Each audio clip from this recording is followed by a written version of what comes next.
প্রার্থনার বিষয়ে যিশুর শিক্ষা। মথি তার 6 অধ্যায়ের 5 থেকে 15 পদ। তোমরা যখন প্রার্থনা করো তখন ভণ্ডদের মতো করো না। তারা লোকদের কাছে নিজেদের দেখাইবার জন্য সমাজ গৃহে ও রাস্তার মোড়ে মোড়ে দাঁড়িয়ে প্রার্থনা করতে ভালোবাসে। আমি তোমাদের সত্যিই বলছি, তারা তাদের পুরস্কার পেয়ে গেছে।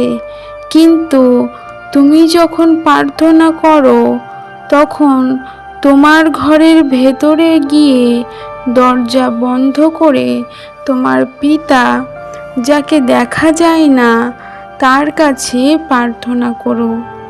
তাহলে তোমার পিতা, যিনি গোপনে যা কিছু করা হয় দেখেন, তিনি তোমাকে পুরস্কার দেবেন।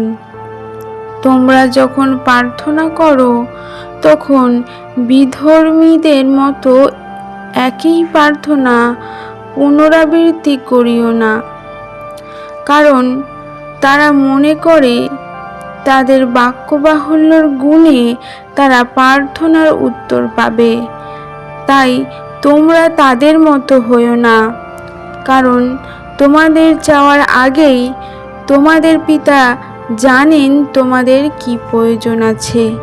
তাই তোমরা এইভাবে প্রার্থনা করো: হে আমাদের স্বর্গের পিতা, তোমার নাম পবিত্র বলে মান্য হোক। তোমার রাজত্ব আসুক। তোমার ইচ্ছা যেমন স্বর্গে তেমনি পৃথিবীতেও পূর্ণ হোক।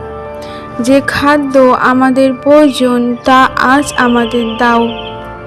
আমাদের কাছে যারা অপরাধী, আমরা যেমন তাদের ক্ষমা করেছি, তেমনি তুমিও আমাদের সব অপরাধ ক্ষমা করো। আমাদের প্রলোভনে পড়তে দিও না, কিন্তু মন্দের হাত থেকে উদ্ধার করো।